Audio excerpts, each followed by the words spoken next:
My name is Marjorie Hale. I'm 62, living quietly in a cedar house at the edge of Vermont woods.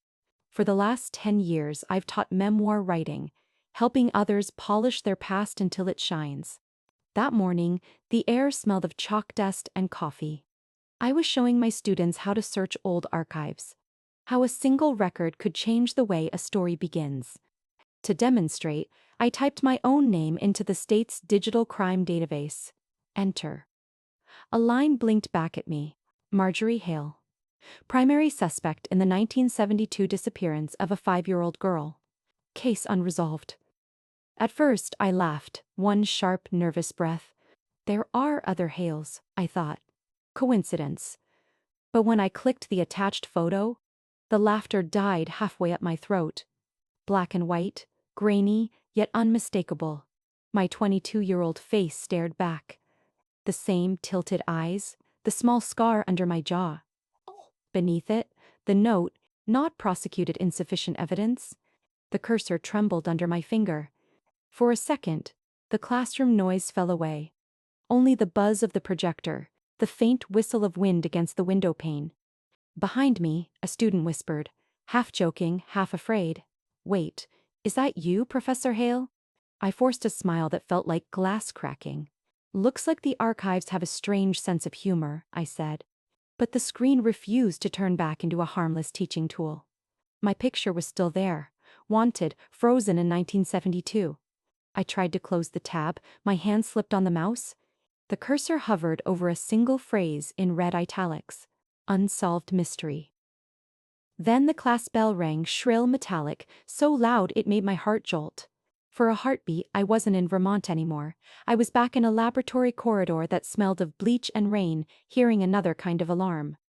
Someone near the back muttered, not even quietly, "Guess she did something terrible once." Their laughter was the softest sound in the room, yet it struck harder than any shout. I stood there, watching my own younger face glow on the wall, and felt something shift, like a door I thought was sealed beginning to open from the other side. All my life I'd told people that truth sets you free. That morning, truth came for me instead. I've spent my life teaching others how to write their stories. But now, the story was writing me. I was born in 1950, in a small coastal town in Maine. The kind where fog never really lifts and secrets age slower than people. I grew up in St. Mary's Orphanage, a brick building that always smelled of soap and rain. The nuns used to say I remembered too much for my own good. I could recall the exact number of cracks on the chapel wall, the smell of Sister Agnes's perfume, the sound of the kitchen clock missing a second every hour. Maybe that's why I ended up studying cognitive psychology. Memory felt like the only thing that had ever belonged to me. In 1972, at 22, I got my first real job. Assistant researcher at the Collins Memory Institute, a government-funded project hidden inside the medical wing of Brunswick University. It wasn't glamorous, just long corridors, white coats, and the hum of old equipment. But for me, it was the closest thing to belonging. Dr. Harold Collins, my supervisor, was already a legend in the field. He had that calm, magnetic tone that made people want to confess their lives to him. One night, after we stayed late categorizing data, he looked up from his microscope and said, "You have the eyes of someone who never forgets, Marjorie." I smiled then, too proud, too naive. I didn't know that remembering would one day ruin me. Every night, I typed up his reports on a Smith Corona typewriter Daniel had bought me from a pawn shop. Its E key stuck halfway, so every page looked like it was breathing. Small gaps where words should have been whole. Collins used to joke, "That machine's allergic to truth." Back then, I laughed. Our research was about childhood memory reconstruction, testing how children retained trauma and whether external cues could reshape what they recalled. The subjects were mostly orphans, brought in for cognitive play sessions. The youngest was Lily, a 5-year-old girl with blonde curls and a habit of counting her fingers before speaking. She used to sit beside me while I set up the machines. "Miss Hale," she'd whisper, "do you think dreams can get stuck, like the E on your typewriter?" I told her, "No, dreams always find a way out." Then came the night of August 12, 1972. There was a thunderstorm. I stayed behind to finish a report. Collins had left early for a lecture. The janitor clocked out at 9. Around 10, I heard the faint sound of crying from room 6, the experimental lab. I remember my footsteps echoing on the tile, the metallic smell of disinfectant, and the flickering overhead light. When I opened the door, the room was empty. Only Lily's stuffed rabbit lay on the floor, one button eye missing. I ran to the security desk. No one was there. By morning, the police were crawling all over the institute. Collins appeared just before dawn, calm as ever, coat perfectly pressed. "You were the last to see her," the detective said. "Yes, but she was here when I left," I answered. I handed over my notes, my typed pages, everything. They took them. 2 days later, they told me the files were missing. The detective's tone changed overnight. "Convenient, isn't it, Miss Hale? Your records disappear, your typewriter gone." When I went back to the lab, the door was sealed. My desk was empty. Collins wouldn't look at me. "You should go home, Marjorie. This has become complicated." I remember the way he said complicated, like it was a disease. The next week, the university suspended the project. The press called it the Brunswick Child Mystery. Collins left for Europe on extended research leave, and I was left behind, with a headline that said, "Young female assistant under scrutiny." They never charged me, but they didn't have to. People didn't need a verdict. They only needed a story. I moved apartments twice, changed my phone number, and eventually left Maine altogether. The only person who believed me was Daniel Hale, a photojournalist who'd been covering the case. He met me at a diner off Route 1, the kind with sticky menus and coffee that tastes like burnt hope. He slid a photograph across the table. Lily's last picture, smiling on the lab steps. "Do you want to tell me what really happened?" he asked. So I did. Every detail. When I finished, he looked at me for a long time and said, quietly, "As long as there's no proof, you're innocent. And even if there is, truth doesn't vanish, it waits." We got married a year later. He never asked again. For 40 years, I lived as Mrs. Entry. Hale in Vermont, wife, teacher, the woman who baked too much bread and forgot to throw anything away. I thought I'd buried that part of my life in the same ground where we planted lilacs. But memory has a strange sense of humor. It doesn't die, it just changes its address. Sometimes, late at night, I still heard the faint clack of my old typewriter in dreams. The broken E trying to press through, like a heartbeat under metal. And maybe that was the sound I'd been running from all along.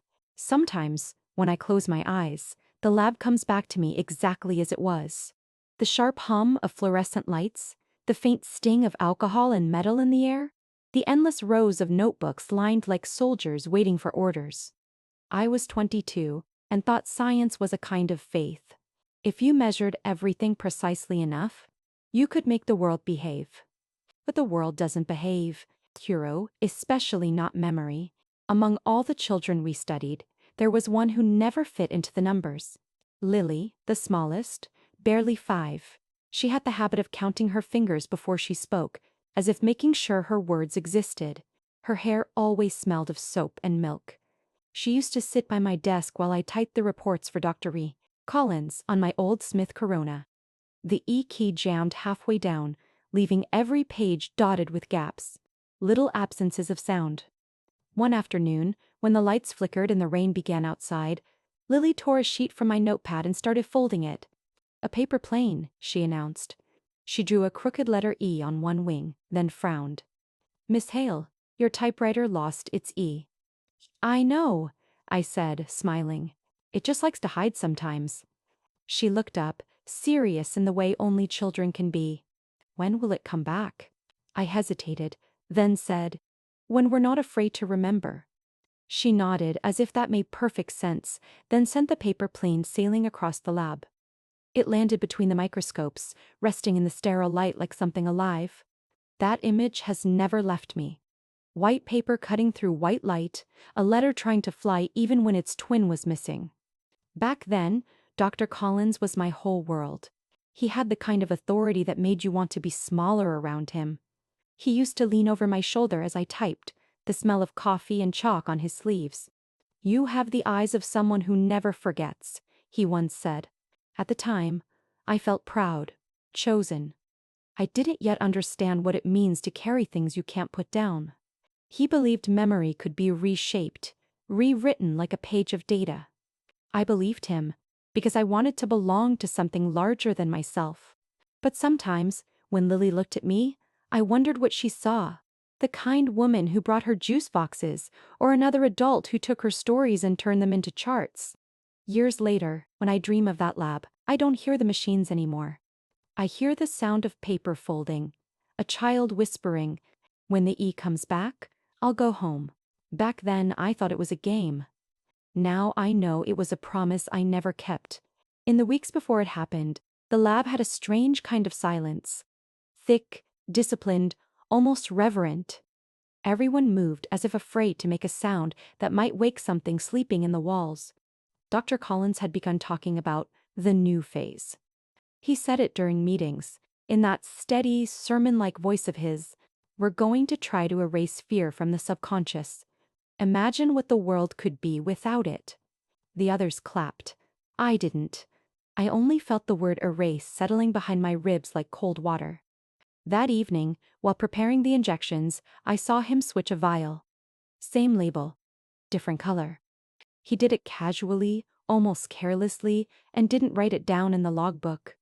I remembered the smell of alcohol and the faint click of glass against metal.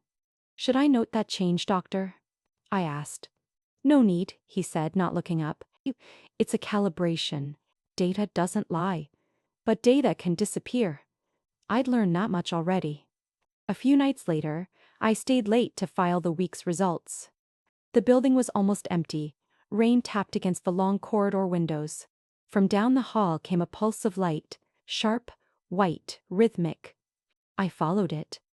Through the glass door of Lab 6, I saw Lily inside the observation chamber. Electrodes on her temples, her little hands twitching in her lap.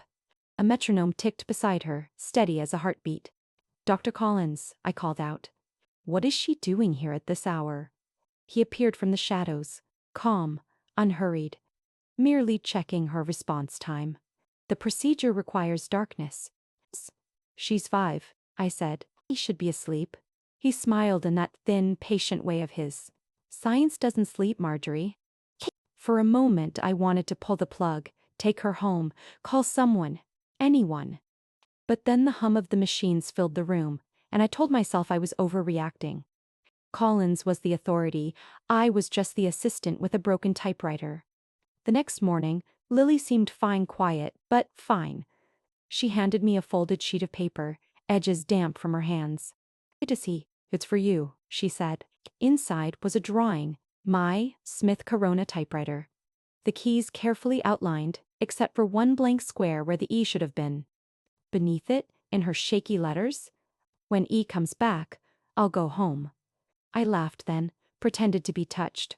I even pinned it to my board beside the lab schedule. Now I know it wasn't a picture. It was a message. The storm came without warning, one of those August tempests that made the power lines sing. By dusk, the other researchers had gone home. Dr. Collins stopped by my desk, his coat already buttoned. "Finish the report tonight," he said. "I'll come back to review the data." He didn't. I remember the rain against the windows, the hum of the old air vents, the soft rhythm of my typewriter keys struggling through the jammed E. The clock read 10,047 p.m. when the first light flickered. It came the sound.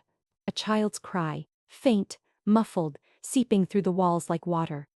It was coming from the far end of the corridor, from behind the thick soundproof door marked LAB 6. Oh, my stomach tightened. I grabbed my keycard, ran. The lights along the hall blinked in and out, each flash showing the reflection of my own face, pale and shaking. Or wouldn't open. I pounded on the glass. "Lily? Lily, is that you?" Only silence. And then a dull thud, as if something soft had fallen. When the maintenance lights flickered back on, the crying had stopped. Inside, through the small observation window, the room looked empty. On the floor lay Lily's stuffed rabbit, one button eye torn loose, staring at me like it wanted to tell me what happened. I called for Collins. No answer. His office light was off, his coat gone. The generator sputtered once, then everything went black. I don't remember leaving the lab. I only remember standing outside in the rain, my shoes filling with water, the rabbit clutched in my hand. By morning, police cars crowded the parking lot, flashbulbs popped, reporters shouted. Collins reappeared around 9. Calm. Hair slicked neatly back. He greeted the officers like old friends. "Dr. Collins," one of them said, "your assistant found the room unlocked." "Strange," he replied. "I told her to secure it." He turned to me, his voice flat. "You did lock the door, didn't you, Marjorie?" I stared at him, soaked and shaking. "It was locked when I got there." "Then how did you get inside?" "Well, you didn't," I whispered. He smiled slightly, the way a teacher forgives a slow student. "When they searched the lab, nothing remained. No data sheets, no typed reports. No trace of the Smith Corona I had used the night before. Every page I'd written, gone." An investigator with a coffee stain on his tie sat across from me, tapping a pen against his clipboard. "So," he said, "you were the last person in the building?" "Yes." "And now the child is missing and all records have disappeared?" "That's what I'm telling you." "Convenient?" he muttered. I met his eyes. "Not everything's gone," I said quietly. "Someone still remembers." He wrote something down, not looking at me. The next day, the headlines bloomed like bruises. Young lab assistant questioned in Disappearance of Girl 5. No formal charges, just a story hungry for a villain. Collins gave a single statement to the press. "It's tragic, but she was under stress." Some people can't handle responsibility. After that, he vanished overseas on research leave. And I was left alone with a broken key, an empty lab, and a silence that felt permanent. That night, I sat in my apartment, the windows rattling from the wind. My hands were still stained with black ink from the typewriter ribbon. No amount of scrubbing could take it off. Outside, thunder rolled across the sky like heavy doors closing. I remember whispering to no one. They call me a suspect only because I remember. After the article resurfaced, after my students stopped answering emails, and strangers began leaving newspaper clippings at my door, I stopped pretending it didn't hurt. I stopped pretending the past was over. The day I decided to face it began quietly. The sky outside was the color of old paper, the air still and heavy. I went to the attic to find Daniel's photographs, thinking maybe there'd be something. Anything, to remind me that once someone had believed me. His things were still there, untouched since his death 3 years before. The camera, the lenses, his notepad smelling faintly of dust and coffee. Beneath a pile of negatives, I found a metal canister, the kind used for undeveloped film. The label, faded but legible, read, Lab 6, 1972. My throat tightened. Daniel had been at the lab once, on assignment, long before we married. I'd thought he'd destroyed those files. I held the canister as if it were a pulse. The next morning, I went to an old colleague, Ruth, who still ran a tiny darkroom behind her bookstore. "Can you develop something ancient?" I asked. "As long as it's not cursed," she joked. It was. When the first image appeared under the red light, the room went silent. Lily, standing in the observation chamber. Collins beside her, his hand resting on the control switch. And behind them, my handwriting on the whiteboard. Test 6B. Erasure. My knees buckled. I hadn't written that word. I'd never used it. In the next frame, Collins looked straight at the camera as if he'd known Daniel was there. I realized then that my husband had known more than he'd ever told me. He'd kept the film hidden, maybe to protect me. Maybe because he was afraid of what it proved. I traced the outline of Lily's face on the photo, my fingertips shaking. She looked smaller than I remembered, like the world had already started erasing her. I whispered her name, and it felt like saying forgive me. That night, I brought the photographs home, spread them across my desk beside the Smith Corona. The typewriter was still dusty, the E key sunken halfway in, like a tooth knocked loose. I wiped it clean, ran my hand along the metal frame. For decades, I'd avoided touching it, afraid it would bring the ghosts back. But the ghosts were already here. I fed in a sheet of paper and pressed the E. It jammed. Of course it did. I pressed again harder this time, and the key snapped upward with a sound like a gasp. The letter printed perfectly. A single black E in the middle of the page. I sat there staring at it. It wasn't just a letter anymore. It was everything that had been missing. Evidence, erasure, existence. If they rewrote the story once, I said out loud, then I can rewrite it too. I spent the following days digging through archives, sending inquiries, finding anyone who had worked under Collins. Most were dead or conveniently unavailable. But one woman, a retired nurse named Irene, replied to my letter with a single sentence. I remember the girl. Those 4 words were enough to burn away 40 years of fear. For the first time in my life, I wasn't the one haunted by memory. I was haunting it back. That night, I set up the typewriter again. The photos spread like a mosaic around me. Rain fell against the window in steady rhythms, matching the clack of the keys. I began to write, not a report, not a confession, but a record. My own. Page after page, the story unfolded. The experiments, the night of the storm, the missing files, the silence that followed. For the first time, I didn't censor myself. I let the truth breathe. By dawn, my fingers were black with ink, my shoulders trembling from exhaustion. On the final line, I typed the sentence that had lived inside me for half a century. She was 5 years old, and I let the world forget her. I tore the page from the roller, folded it carefully, and placed it beside Lily's drawing. The one she'd given me just before she vanished. The paper plane. The missing E. When I looked out the window, the rain had stopped. The sky was rinsed clean, pale and new. Something inside me shifted.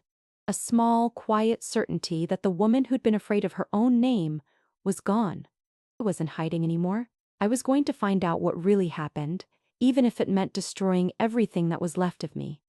The days that followed were made of glass, clear, fragile, ready to shatter. My students stopped showing up. One by one, their names disappeared from the attendance list until the classroom was nothing but empty chairs and echo. Then came the email from the dean's office. Perhaps it would be best if you took a temporary leave, Professor Hale. Temporary. The word hung there like a blade pretending to be kind. I wrote back a single line. Truth doesn't take leave. Online, the story had grown teeth. Someone found my old photo from the 1970s, eyes wide, hair pulled tight, the kind of picture that always looks guilty in hindsight. Forums labeled me the Angel of Lab 6. Half of them believed I'd killed the child. The other half said I was the child, reborn to atone. No one cared which version was true. They only cared that it sounded poetic enough to post. I tried to ignore it, but my inbox filled with questions that weren't really questions. Did you hear her scream? What did you do with the body? Tell us how it felt to ruin a life. I deleted them all, but the words stayed, like fingerprints on glass you can't wash off. At night, the house felt smaller.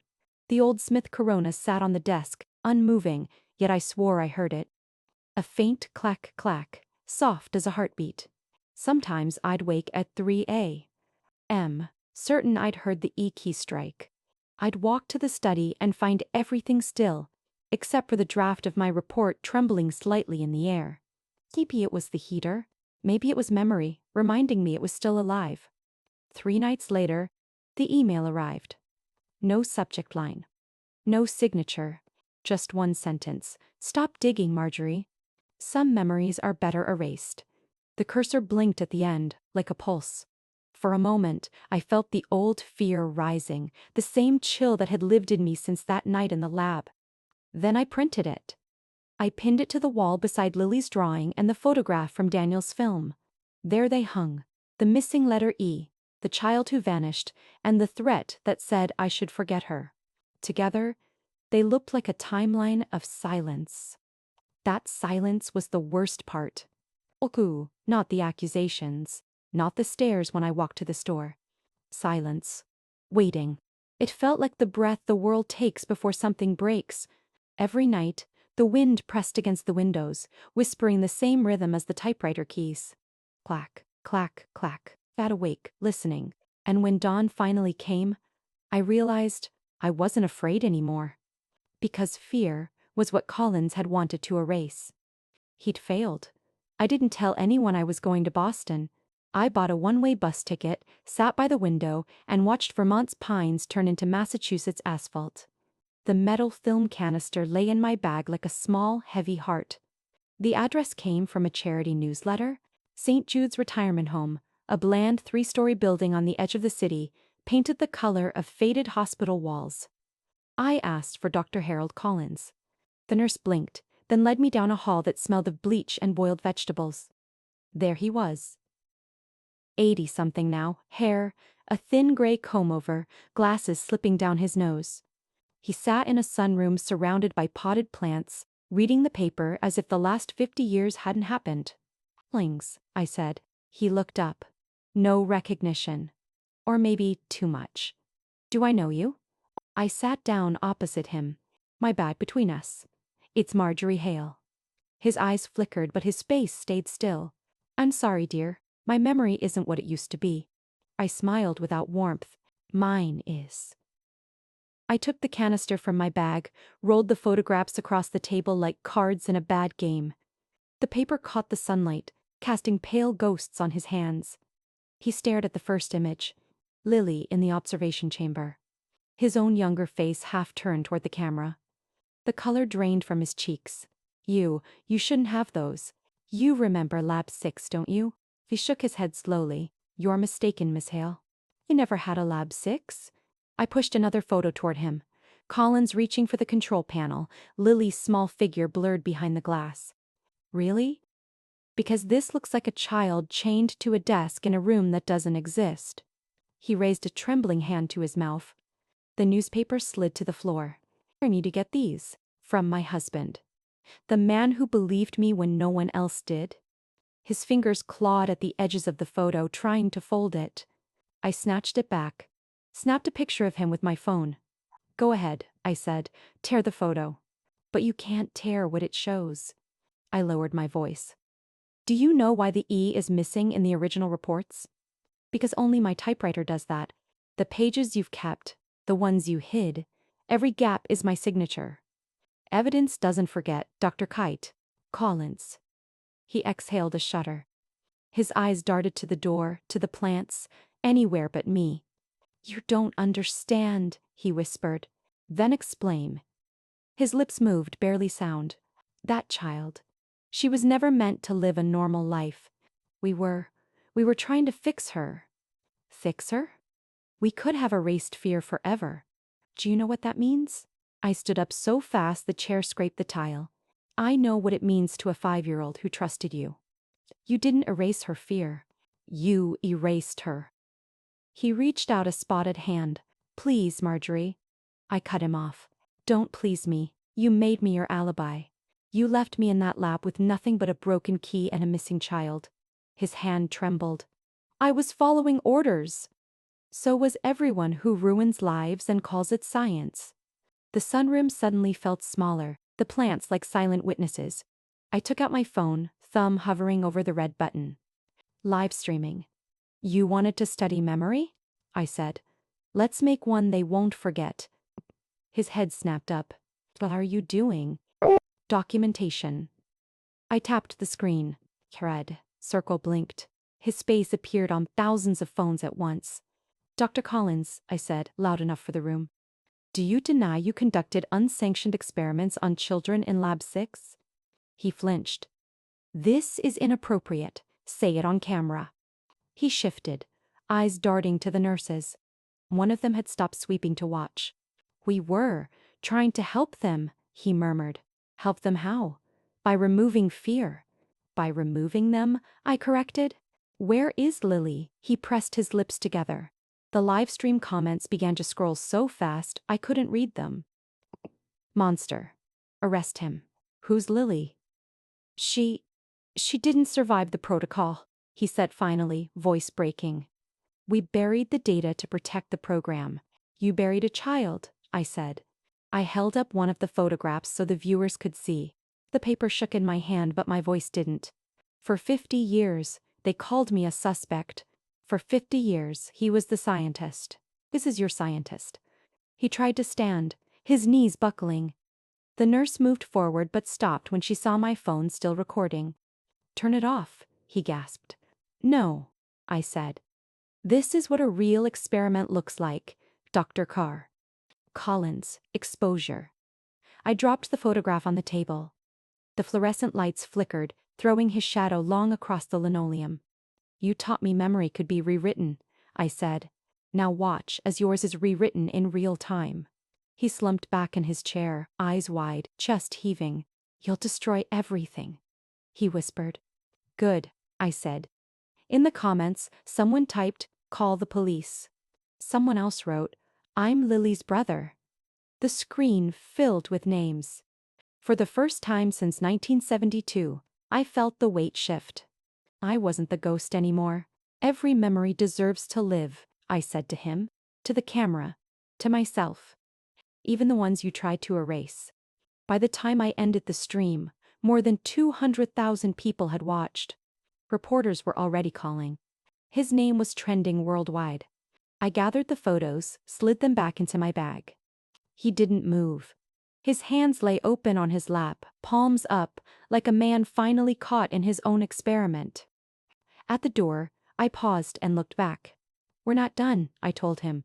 He didn't answer. The plant swayed in the air conditioning, and for a moment I thought I heard the faint clack of a typewriter key printing one last letter. The video went viral overnight. By morning, my face was everywhere again. Only this time, I wasn't the accused, I was the accuser.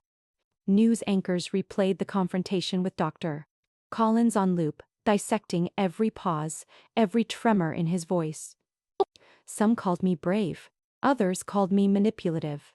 An aging woman chasing attention. The truth didn't matter. It rarely does. What mattered was that, for the first time, the world was listening. 2 nights later, a brick crashed through my front window. The sound tore through the quiet like a gunshot. Glass scattered across the floor, glittering in the porch light. Tied to the brick was a folded piece of paper. I unwrapped it slowly, the edges trembling in my hand. "Stay silent, Marjorie." No signature. Just my name. I looked out into the darkness, half expecting to see someone watching. There was nothing. Only the steady hiss of rain, the wind dragging the curtains inward. Didn't call the police. I already knew what they would say. Probably kids. No real threat. Try not to provoke anyone online. It wasn't kids. It was warning. Within days, journalists camped outside my house, waiting for a quote. "Mrs. Hale, do you have more evidence? Was Collins the only one involved?" Wink. "Do you feel vindicated?" Vindicated. That word made me want to laugh. Vindication doesn't feel like peace. It feels like standing in a house full of broken glass, still waiting for the next stone. Then the silence came again. Colder this time. The police made no comment. The university that had once fired me released a statement, distancing itself from unverified historical allegations. And through it all, one fact kept gnawing at me. The Collins Foundation still existed. They'd simply changed the name. Rebranded the same network of cognitive science research under different institutions. Different faces. Same experiments. I found a website for the Neurogenesis Initiative. Its tagline, sleek and modern. Shaping memory for a safer tomorrow. Their lead consultant? A man I recognized from an old lab photo. Dr. Presich, Ethan Pruitt, Collins's former assistant. The circle had never broken. It had evolved. I gathered my evidence, the photos, the film scans, Lily's drawing, the fragments of the original report with the missing E's, and sent them to 5 major news outlets. 3 ignored me. 2 responded with polite refusal. "We require peer-reviewed verification of all materials. Your claims, while serious, lack scientific corroboration." La scientific corroboration. As if a dead child needed a citation. I sat at my kitchen table, the rejection emails glowing on my laptop screen. My hands hovered over the keyboard, but no words came. Then, the screen flickered. A new email appeared. No sender. No subject. Just one line. If you want to know who the child was, meet me at the Old Harbor 23:0. The timestamp was recent. The location, Brunswick Harbor. The same town where it all began. I arrived just before midnight. The docks were nearly empty, the air heavy with salt and rot. The water slapped lazily against the wooden pylons. I pulled my coat tighter, my breath a pale fog in the dark. At first, I thought no one was there. Then, I saw it. A small metal box placed on the bench near the edge of the pier, wrapped in oilcloth. No one in sight. I picked it up. It was light, but something rattled inside. The hinges were rusted. I pried it open with my keys. Inside lay 3 things. A child's silver bracelet, tarnished, engraved with the name Li. A single sheet of typewritten paper, the E's missing, the font unmistakably mine. A handwritten note, in uneven, shaking letters. Thank you for remembering us. I stood there, the sea wind biting at my face. The paper smelled faintly of antiseptic and old iron. My hands began to shake, not from cold, but from recognition. The report was dated August 12, 1972. Subject: Test 6B, erasure attempt on specimen L01, Lily Carter. My name was on the bottom. Typed, signed, and stamped. Except, I had never signed it. I felt something heavy settle in my chest. Collins had forged the documents, used my name to certify his tests. And down, it explained everything. Why the records disappeared, why the blame had fit so perfectly around me. He hadn't just taken the evidence. He'd taken authorship of guilt. The bracelet clinked softly against the metal box. I picked it up, tracing the tiny letters with my thumb. Lile. It was the proof I'd never thought I'd find, and the grief I'd never escaped. I looked out at the water. For a moment, I thought I saw movement. A figure on the far pier, a silhouette too still to be wind. But when I blinked, it was gone. Behind me, a gull screamed, the sound cutting through the night like a human cry. I turned and walked away, the box pressed against my chest.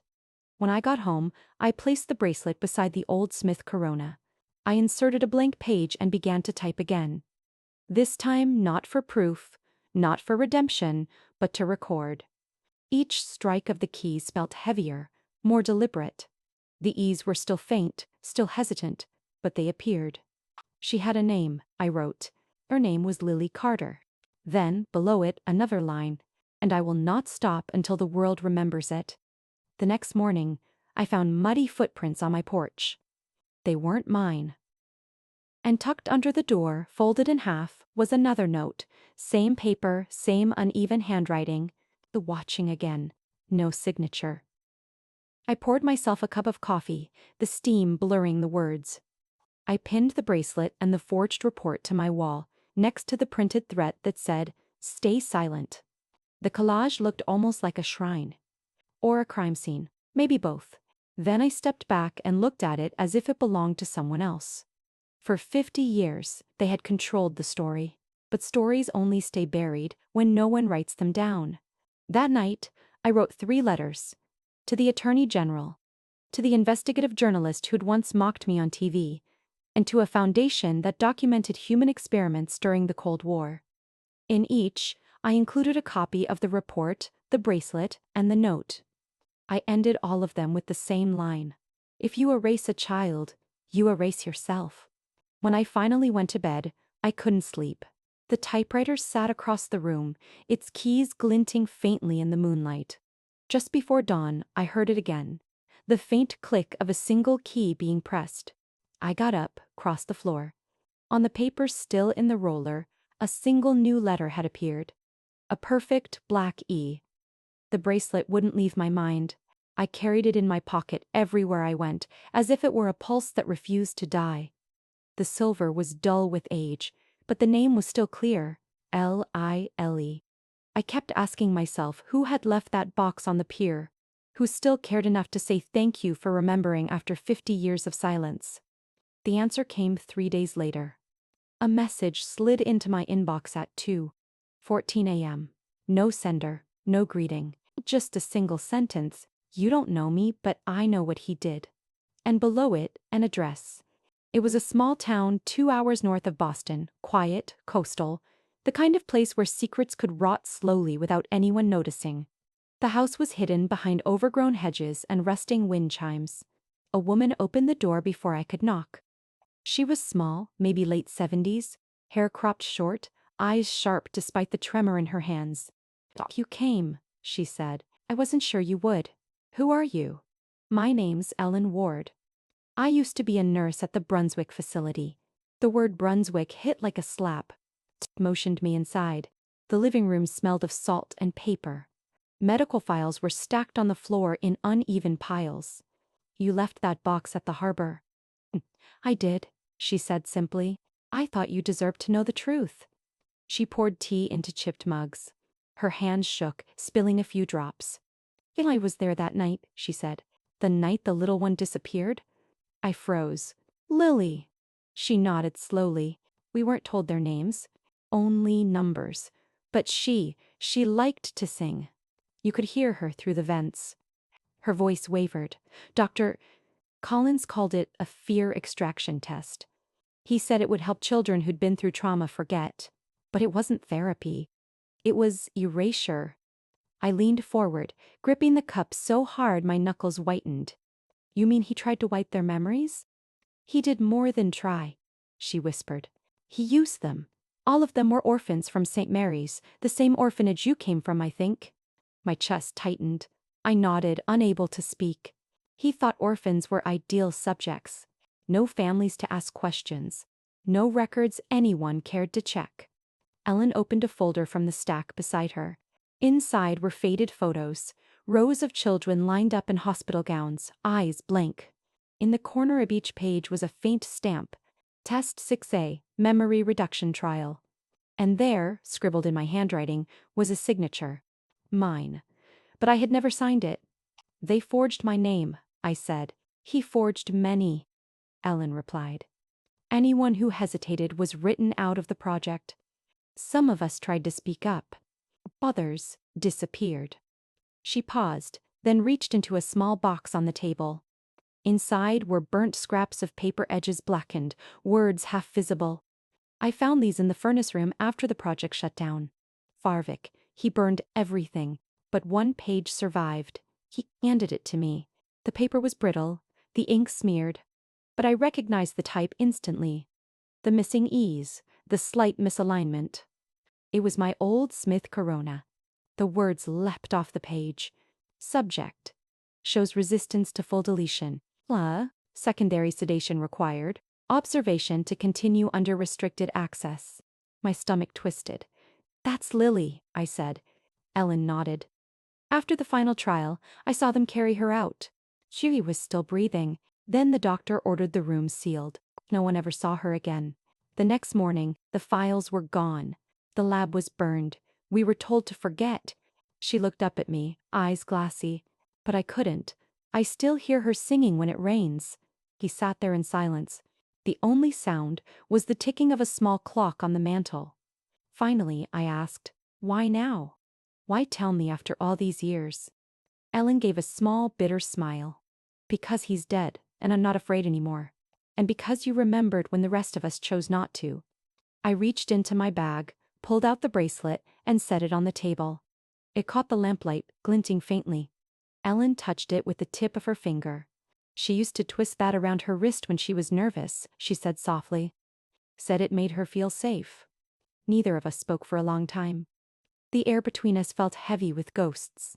Then I said, "You realize what this means, don't you? If they used St. Mary's children, then there were others. Dozens, maybe more." She nodded. "Find them. Tell their stories. That's all the justice left." When I left the house, dawn was breaking. The sky was bruised purple and gold, the kind of color that belongs to things being reborn. I walked down the empty road, the wind biting at my coat. In my bag, the burned report and the bracelet clinked together, a lullaby made of metal and truth. For 50 years I had feared that night, that lab, that memory. Now I realized it wasn't the past that frightened me anymore. It was what the past might do when it woke up. That evening, I pinned Ellen's photo of the burned documents beside Lily's drawing on my wall. The collage had grown larger. Threat notes, forged signatures, pieces of truth that refused to stay buried. Looking at it, I felt something strange. Not grief, not guilt, power. Because for the first time, I held the story, and it didn't hold me.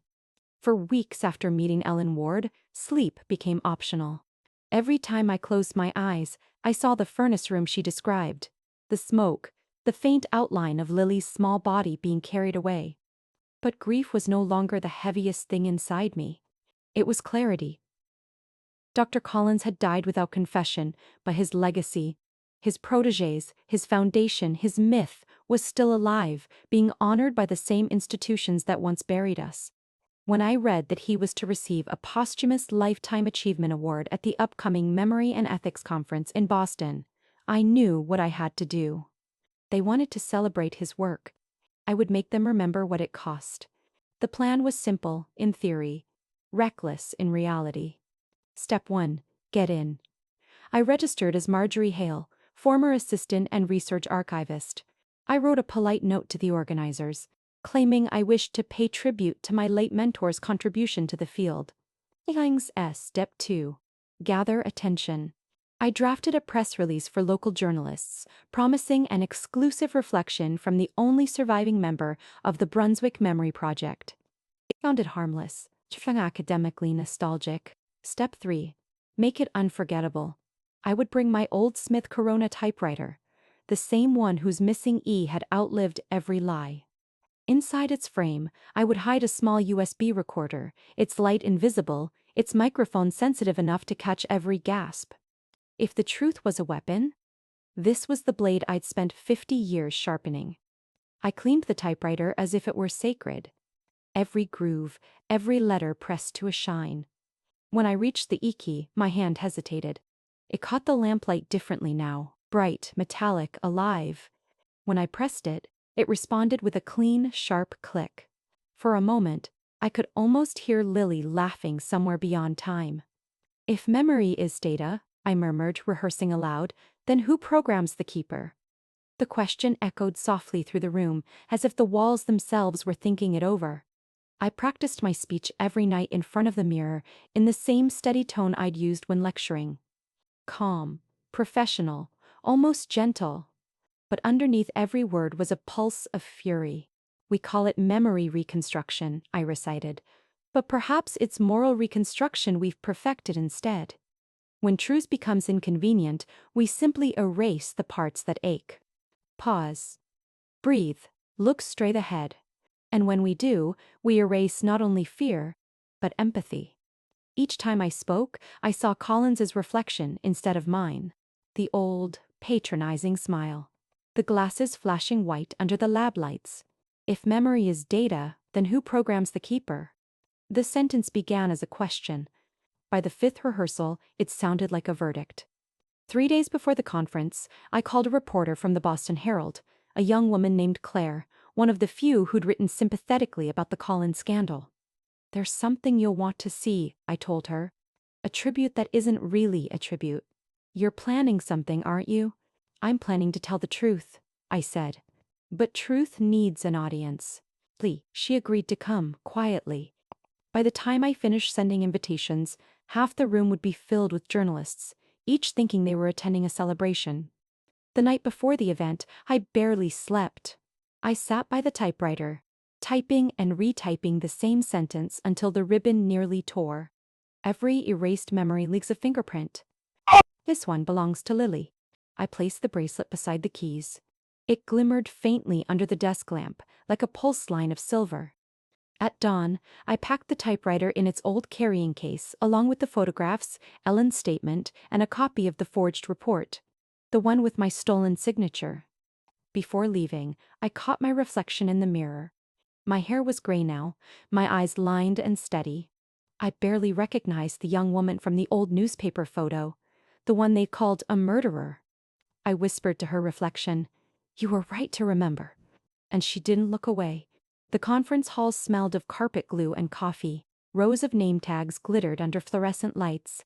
On the stage, a massive banner read, celebrating 50 years of innovation in cognitive science.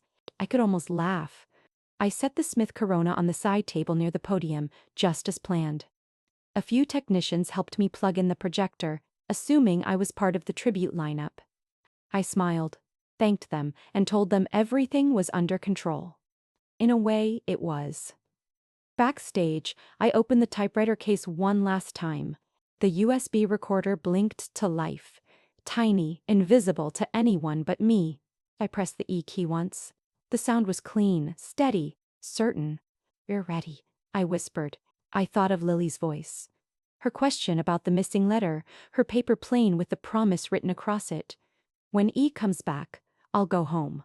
The letter had come back, and I was going to send it flying. As I waited for my cue, I scrolled through the comments on the old livestream messages from strangers, former students, survivors of other experiments. "Keep fighting. You're not crazy, you're the proof." For Lily. They didn't know it, but they were part of the plan too. The moment I went live again, those voices would amplify the truth faster than any network could bury it. A staff member poked his head in. "Mrs. Hale? You're on after the keynote address." "Thank you," I said, smiling. He left, and I turned back to the mirror one last time. The person looking back wasn't afraid. She was a witness preparing to become a storm. I whispered the final line of my rehearsal. "Sometimes, to tell the truth, you have to borrow the voice of the liar himself." Then I picked up the typewriter, straightened my shoulders, and walked toward the light. The conference hall smelled of velvet curtains and coffee left too long on the burner. Rows of chairs stretched toward the stage like a patient sea. Above the podium, a banner declared, "Memory and Truth, honoring the life of Dr. Harold Collins." I stood at the edge of the room, clutching the handle of my old Smith Corona. The typewriter weighed more than I remembered, but maybe that was just the weight of everything inside it. My name badge read, Marjorie Hale, former research assistant. No one suspected. They saw only an aging woman with gray hair and a polite smile, bare to speak kindly of a dead man. Inside, the USB recorder blinked silently. In my coat pocket lay the bracelet, the forged report, and a stack of photos that had waited 50 years to be seen. I had rehearsed every breath. When they called my name, I walked onto the stage with the typewriter in my arms. I set it on the table beside the podium, facing the audience like a relic. Fingal's successor, Dr. C. Pruitt, was already at the microphone. He was midway through his keynote on the future of memory reconstruction. His voice smooth, rehearsed. Behind him, on a large screen, his slide showed glowing neurons and the tagline, "Freedom from Fear." The irony almost made me laugh. When he paused for polite applause, I stepped forward. "Before we begin the tribute," I said, "I'd like to share something of Dr. Collins's legacy." The room quieted. Journalists shifted their cameras. I opened the typewriter case and slid a photograph onto the projector. The screen behind us flickered, and then the image appeared, larger than life. Lily in the observation chamber. Collins's hand on the control panel. A collective murmur rippled through the audience. I pressed a button on my phone. The hidden recorder inside the typewriter began to play. Collins's voice from the nursing home, brittle and unmistakable. "That child, she was never meant to live a normal life. We were trying to fix her." Gasps. A camera flash. Someone dropped a coffee cup. On screen, the next slide appeared automatically. The forged report with my stolen signature. The missing E's clear as bullet holes. "This," I said into the microphone, "is the original data from Lab 6. The experiment you've never heard of because it wasn't therapy. It was erasure." Dr. Pruitt stepped forward, flustered. "This is not on the agenda." "Neither was Lily Carter's disappearance," I snapped. A murmur of agreement swelled from the back of the hall. I gestured to the screen. "For 50 years, I was called the suspect. For 50 years, you honored the man who built his career on children too small to fight back. This is his legacy." I clicked to the next photo. The burnt scraps Ellen had saved, stamped Test 6B, Memory Reduction Trial. Another clip played. Collins's voice, caught on the live stream at St. Jude's. She didn't survive the protocol. We buried the data to protect the program. The hall erupted. Shouts, gasps, camera shutters like machine gun fire. You're making a spectacle. Dr. Pruitt shouted. No, I said, steady. I'm making a record.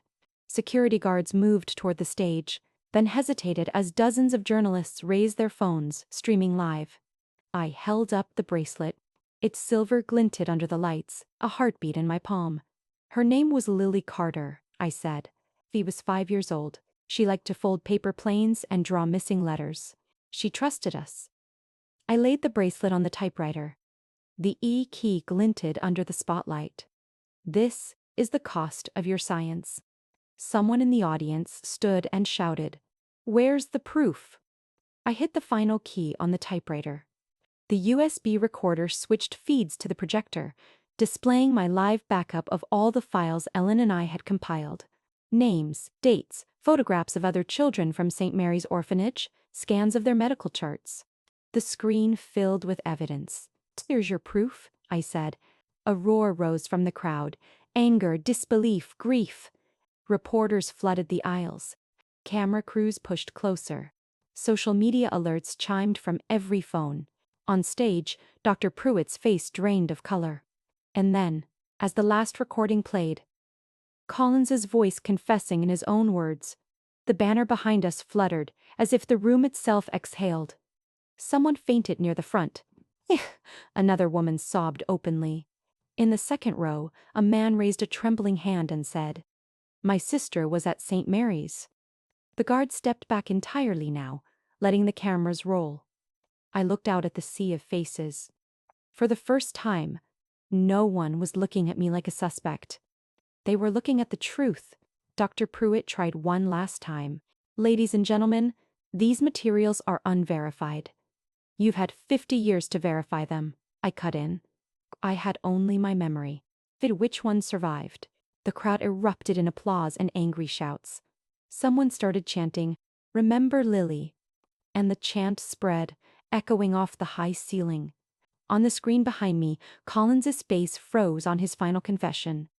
His eyes were downcast, his mouth half open, caught in the act of being remembered.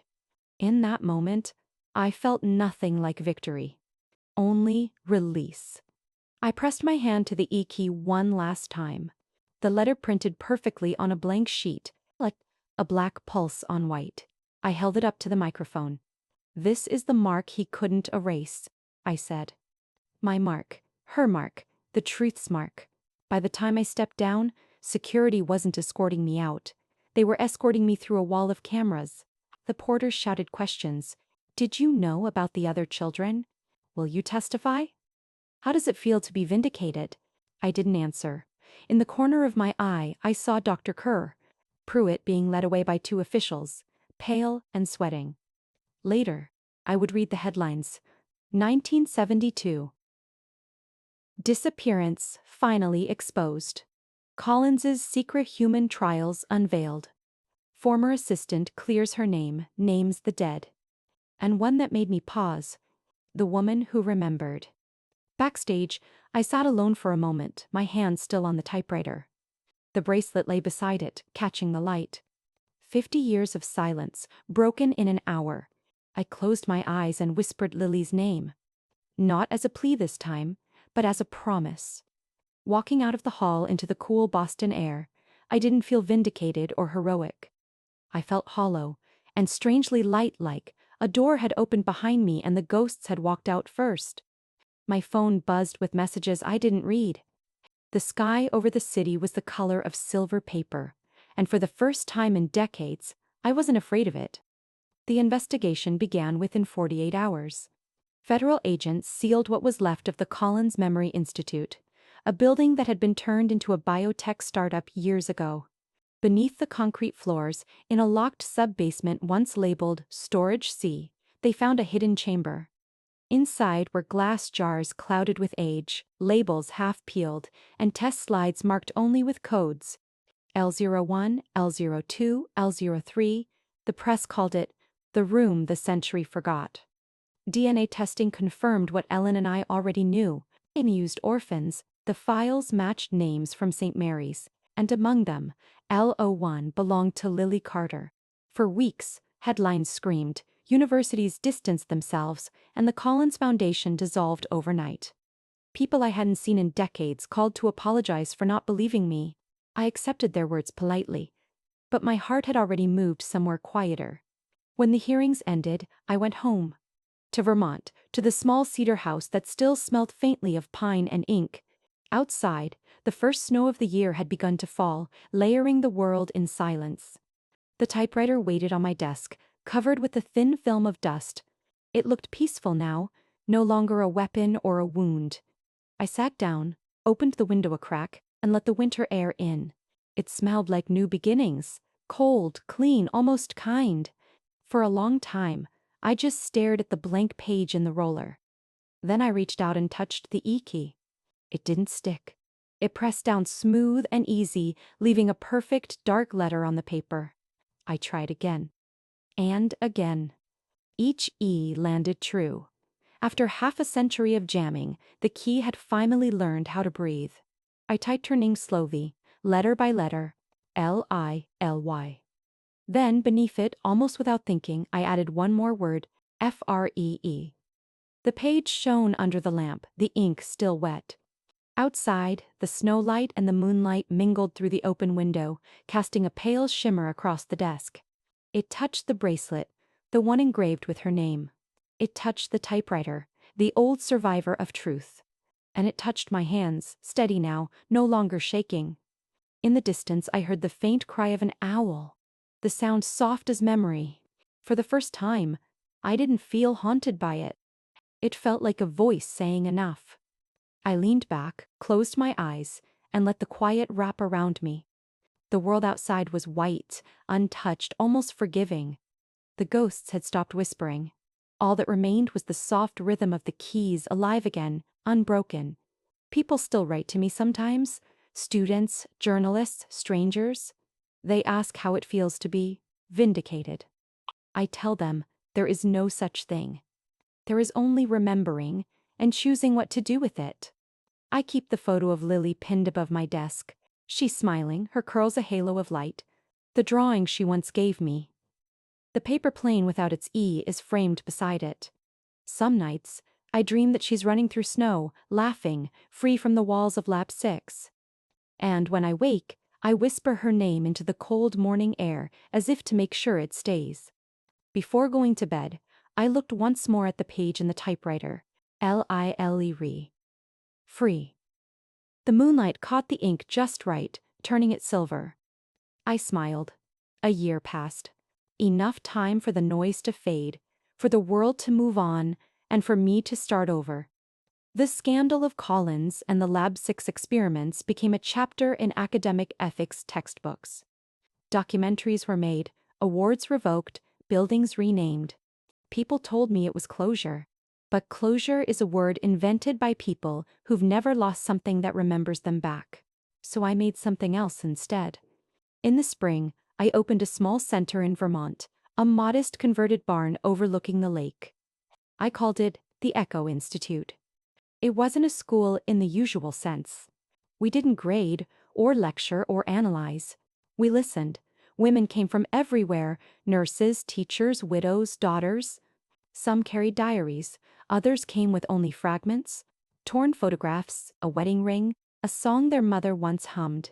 Together, we learned how to rebuild memory, not the way scientists do, but the way survivors do, by telling the truth aloud until it stops trembling. The logo of the institute was simple. A single letter E, split in half down the middle, glowing faintly when touched. It stood for echo, for erasure, for every woman who'd ever been told to forget. Each student who finished the program sat before an old typewriter, not mine, but one like it, and pressed the E key one last time. Their pages hung on the wall, a mosaic of endings and beginnings. E for Emily, E for enough, U for everything I survived. Sometimes I'd stand at the back of the room, listening to the chorus of clacking keys. The sound wasn't mechanical anymore. It was alive, like hundreds of small hearts beating in unison. I had never imagined freedom would sound like typing. On the anniversary of Lily's discovery, we held a quiet ceremony. I placed her bracelet in a glass case near the entrance, beneath the inscription, "When E comes back, we go home." No flowers, no speeches, just the faint hum of the typewriters and the sound of the wind moving through the open windows. One of the younger women, barely 20, asked me if Lily was real. "Yes," I said. "But she's also a symbol now, of everything they tried to erase." She nodded, pressing her fingers to the glowing E on the wall until it shimmered back at her. Life became slower, simpler. I walked every morning down to the lake, the mist curling around my ankles. I drank coffee on the porch, the mug warm against my palms. Sometimes, when the sun hit the typewriter in my study, the metal key would flash, just for an instant, as if winking at me. I liked to think it was her. One afternoon, after class, a student lingered behind. She was in her 50s, quiet, always writing in a small red notebook. "Can I ask you something, Mrs. Hale?" she said. "Of course." She hesitated. Then, "Do you ever forget the past?" Her question hung there, soft but heavy. I smiled. Not the practice smile I'd used for cameras or interviews, but a real one, small and certain. "No," I said. "I just learned where to put the punctuation." She laughed, though tears shimmered in her eyes. "And what comes after the period?" she asked. "A new sentence," I said. "Always." When the students left that evening, I stayed behind in the empty classroom. The air smelled faintly of ink and cedar. On the board, someone had written, "Memory is proof that we lived." I didn't erase it. Instead, I sat at one of the desks, rolled a blank page into the nearest typewriter, and began to type. Not for the world, not for the record. Hear me. Lily, free. Marjorie. Enough. The words looked right together. Balanced. Complete. As twilight deepened, I stepped outside. The lake shimmered like liquid silver under the moonlight. In the distance, the wind carried the faint sound of the typewriters still echoing from the room behind me. For the first time in my life, the sound didn't remind me of loss. It reminded me of life continuing, of stories restarting. I looked up at the stars and thought, maybe every E ever pressed carries an echo forward, a little pulse of truth that refuses to vanish. People often ask if I've forgiven the past. I tell them forgiveness is too small a word for what happens when you stop letting it own you. The past is still there, sitting quietly in the corner of every memory. But now, when it looks at me, I don't look away. The Echo Institute keeps growing. New women come each season, each carrying a silence waiting to be turned into sound. They write. They cry. They type their final letters. And when they leave, they touch the glowing E by the door. It lights up for them, just as it once did for me. Late at night, when the rooms are empty and the snow begins to fall, I sometimes walk to the front desk, sit by the window, and press one last E on my old machine. The key still works perfectly. The sound is soft, almost like a sigh. I let it echo through the quiet room, and in that small, luminous pulse, I feel every life we've remembered, and every life finally set free. The camera light came on, a small red dot in the dark, steady and unblinking. I sat before it, the old Smith Corona beside me, the key E gleaming softly under the lamplight. I took a breath, the kind that comes not from fear, but from the end of a long silence. Then I looked straight into the lens. "If one day you ever read your name on a list of criminals," I began, "remember this. Sometimes the greatest crime isn't what you did, but what someone else forced you to keep quiet about." The words hung in the air, sharp and honest. Outside, snow fell against the window, dissolving before it reached the glass, like half-formed memories. I continued, my voice low but unwavering. "They can twist your story, erase your records, even forge your name. But they can't erase the rhythm of truth that still beats inside you. They can't unteach your memory how to remember." I glanced at the bracelet on the desk, Lily's bracelet, and touched the silver letters. Some people spend their lives running from their past. I chased mine until it had nowhere left to hide. Because truth isn't about revenge. It's about reclamation. taking back the voice they told you to silence. I leaned a little closer to the lens, my reflection flickering in its dark glass. If you've ever been told to forget, if someone has ever called you crazy, or liar, or dangerous, this story is for you. Ooh, you don't have to shout. You don't even have to fight. You just have to speak. Once, and mean it. Behind me, the typewriters of the Echo Institute lined the shelves like patient witnesses. Each bore a paper with a single letter pressed deep into it, E. The air was filled with faint traces of ink and memory. I smiled faintly, then said, "Share this story. Tell it to someone who still believes silence keeps them safe." Because no one, not a doctor, not a scientist, not even history itself, can rewrite your past except for you. I reached over and touched the E key. It responded with a soft click. The microphone caught the sound. The same sound that had haunted me for decades, now reborn as proof of freedom. For years, I was afraid of this key, I said quietly. It was broken, unresponsive, like my voice. But the moment it worked again, I realized something. The memory had never been broken. I had. I looked back at the camera. If you're watching this, maybe you've been erased too. In some way no one else can see. Maybe your story was rewritten without your consent. But remember, there's still a letter waiting to be pressed, a sentence that only you can finish. I paused, letting the silence fill with breath and heartbeat. Then I smiled, not sadly, but with the calm of someone who has already crossed through fire. My story closes here. But maybe, just maybe, this is the first letter lighting up in yours. I pressed the E key one last time. The sound echoed softly, like a heartbeat restarting. The camera light blinked once, then went dark.